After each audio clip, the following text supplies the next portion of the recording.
let's get a list going here. Think about what you like as a whiskey category. I am a whiskey promiscuous channel. One of the first types of whiskey that I ended up enjoying was Irish whiskey. In the comments down below, list your top 5 types of whiskey.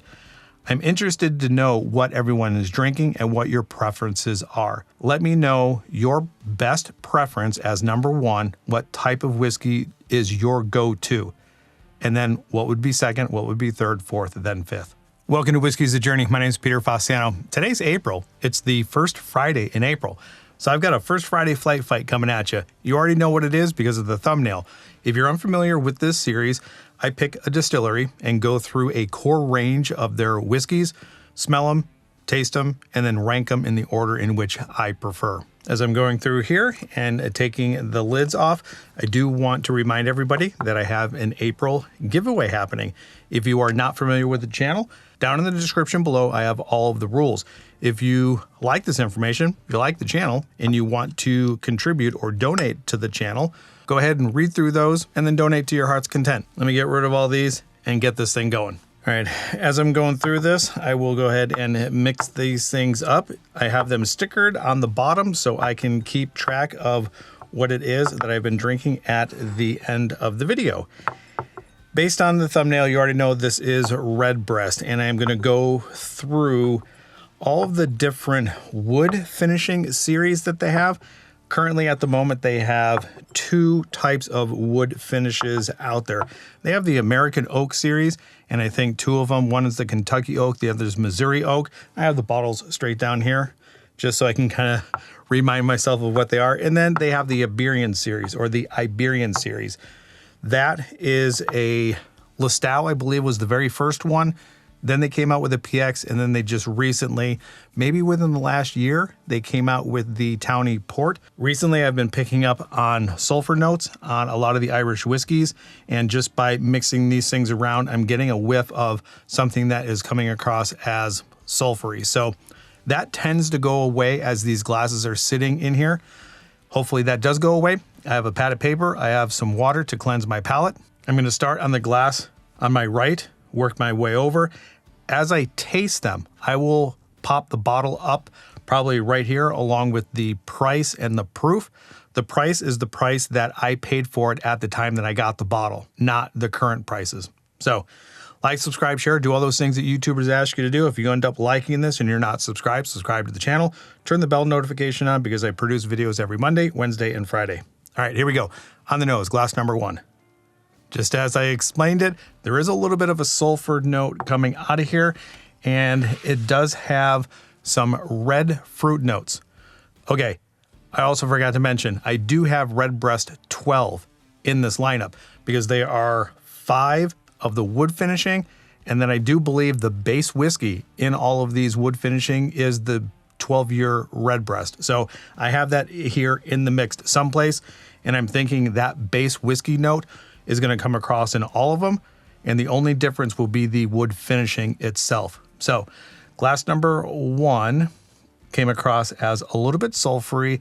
It has some good red notes, red fruit notes, strawberries, raspberries, like a berry medley, and a little bit spicy.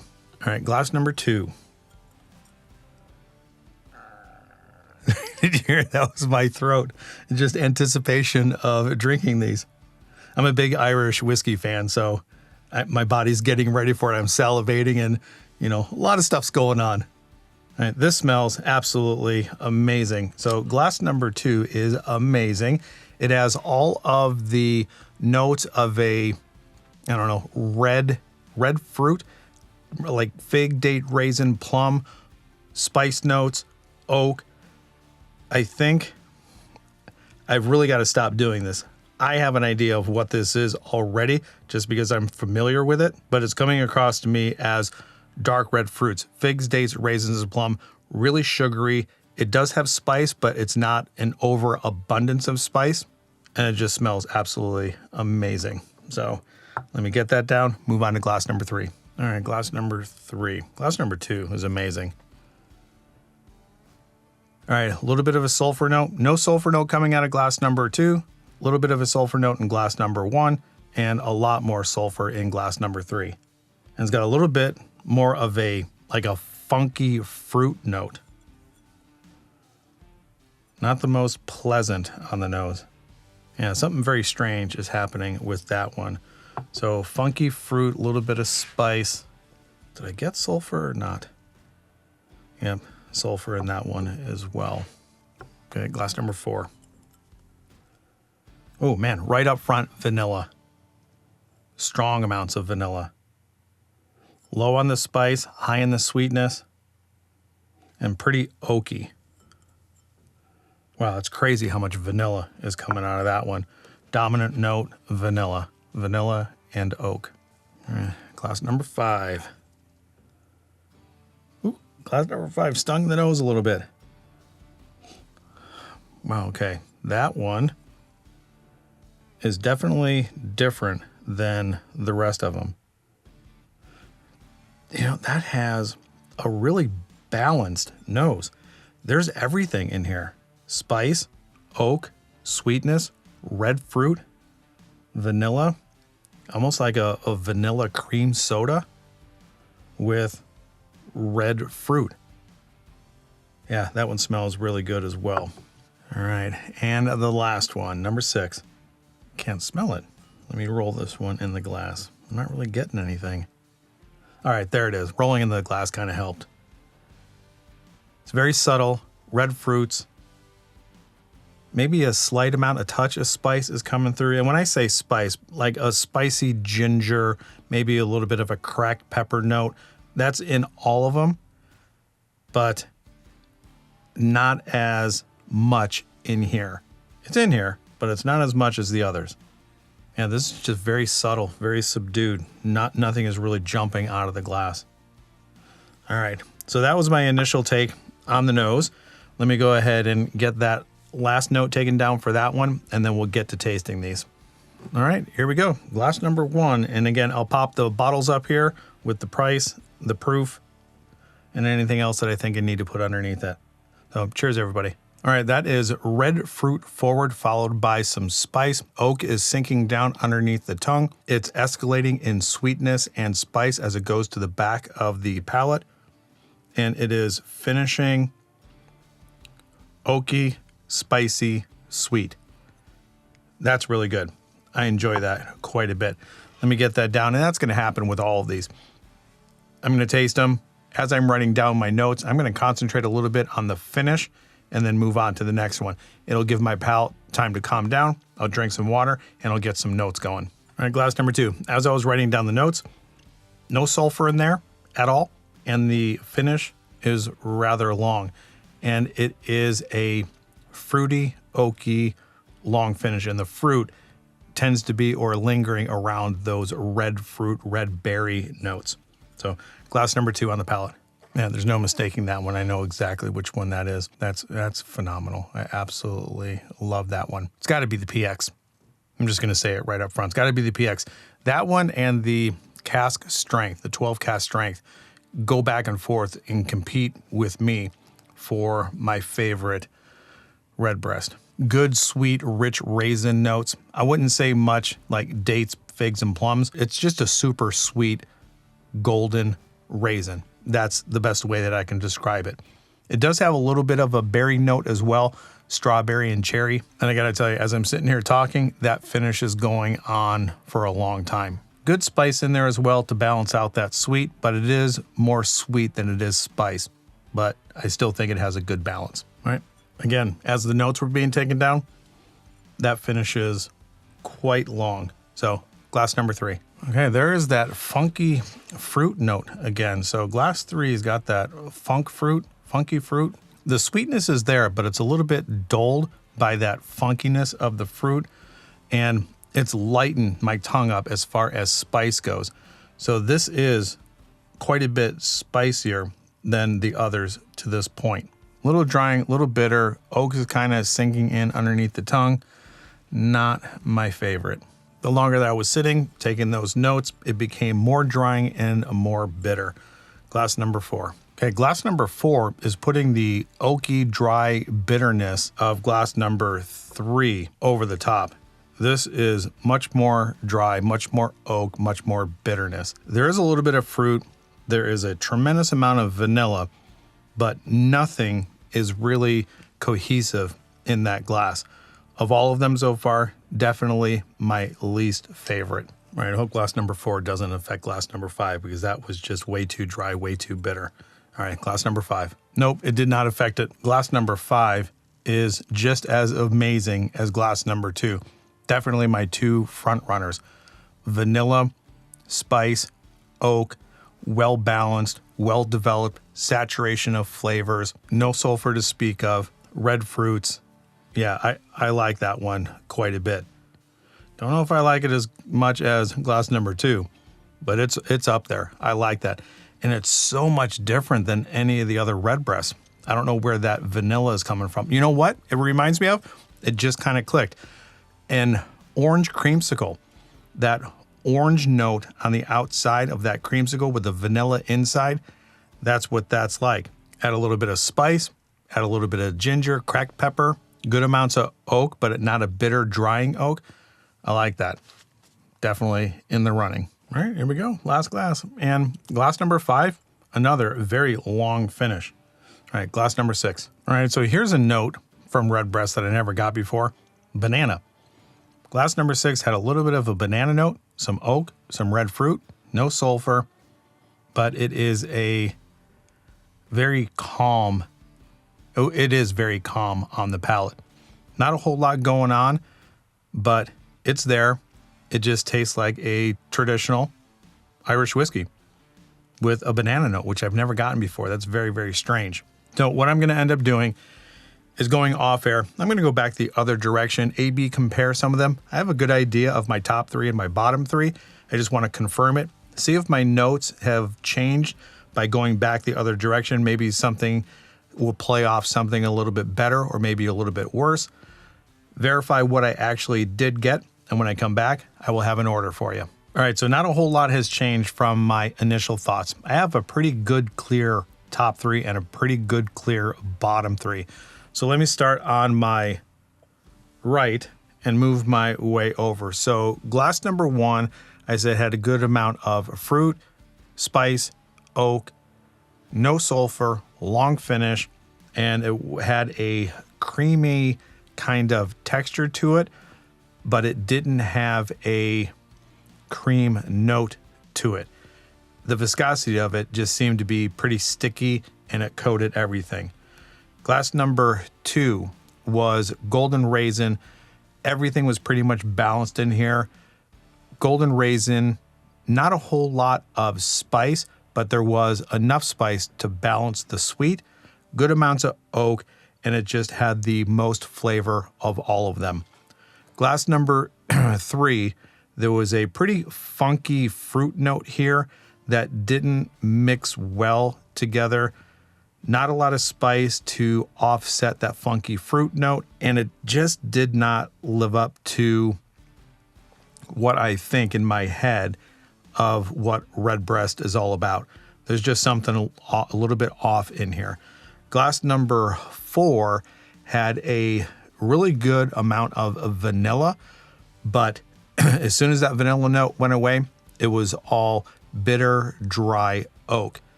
Definitely did not particularly care for that one. And then glass number 5, I said that this was the most complete out of all of them. It had the vanilla note that glass number 4 had, but it was better balanced with the other flavors. The lighter fruit notes along with some red fruit, the orange creamsicle kind of came through there.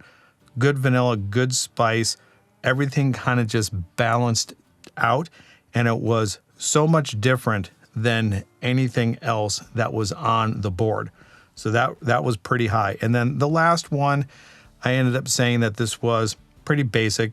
It just tasted like an Irish whiskey. So let's go ahead and reveal to myself what it is that I put in last place. Glass number 4 was the Kentucky Oak. There's the vanilla, the Kentucky Oak. All right. Then I think this is the Missouri Oak, because both of these had vanilla, none of the others did. So Kentucky Oak was in my last place. Glass number 3 was in 5th place, and that was Tawny Port. So this was the Iberian series, the most current release of shooting this video, Tawny Port. Just funky fruit. There's just something about Tawny Port that doesn't sit right with me. In the past, I've had this, knowing what it was, I didn't like it, then knowing what it was, I've had it again and I liked it. So this is kind of a roller coaster glass for me, and I'm kind of surprised that it was actually in 5th place. In 4th place, 4th place was glass number 6, and it just basic Irish whiskey, which was basic Irish whiskey. This is Redbreast 12, go figure. And then those were my bottom 3, very distinct bottom 3. Everything else is elevated quite a bit. Now, by no means is Irish whiskey very complex. You know, it's not going to go through this huge change. It just has a very distinct flavor that I enjoy. It's not earth-shattering, groundbreaking, but it's just good. It's good solid whiskey for me. So in 3rd place, I put glass number 1, which is Listau. So Iberian series Listau, I believe this was the original Iberian series release, and it was the very first bottle of Redbreast that I ever purchased. That got me on the track. It got me liking Redbreast, and I never looked back. I like it quite a bit. So Listau ended up in 3rd place, and then 2nd place, glass number 5. I thought it was the Missouri Oak based on the vanilla. Missouri Oak. So these new American Oak series, I don't know. You let me know in the comments down below. I don't know if these are offered anywhere else other than the United States, but that Missouri Oak comes across more of a like bourbon-esque than it does Irish. And I think because of those notes, like the bourbon notes, it really did set this apart from anything that was in this flight, which sets number 2 apart from all of them because it's PX. It has to be. So the PX release of the Iberian series is just spot on. It's every part of my palate correct. Please do me a favor, in the comments down below, if you have had their special releases, the Iberian or the American Oak, let me know where these things rank with you. I'd be very curious to hear what you guys think about, well, number 1, Irish whiskey in general. Do you like it? Do you not like it? And let's get a list going here. Think about what you like as a whiskey category. I am a whiskey promiscuous channel. One of the first types of whiskey that I ended up enjoying on my journey early on was Irish whiskey. Not single malt Irish whiskey, but single pot still Irish whiskey. The Redbreasts, the spot whiskeys, they all kind of got me into actually tasting different types of notes, and I just fell in love with Irish whiskey right off the bat. And then from there, my palate kind of went elsewhere. But do me a favor, in the comments down below, list your top 5 types of whiskey. I'm interested to know what everyone is drinking and what your preferences are. So this is not my preference, but I just want to throw it out there. Single pot still Irish, bourbon, American single malt, rye, and Japanese single malt. Just something like that. Let me know your best preference as number 1. What type of whiskey is your go-to? And then what would be 2nd, what would be 3rd, 4th, then 5th? It'll be interesting to see what you guys have to say. So let me go ahead and get this blend on the nose and taste it. And that has my attention. All right.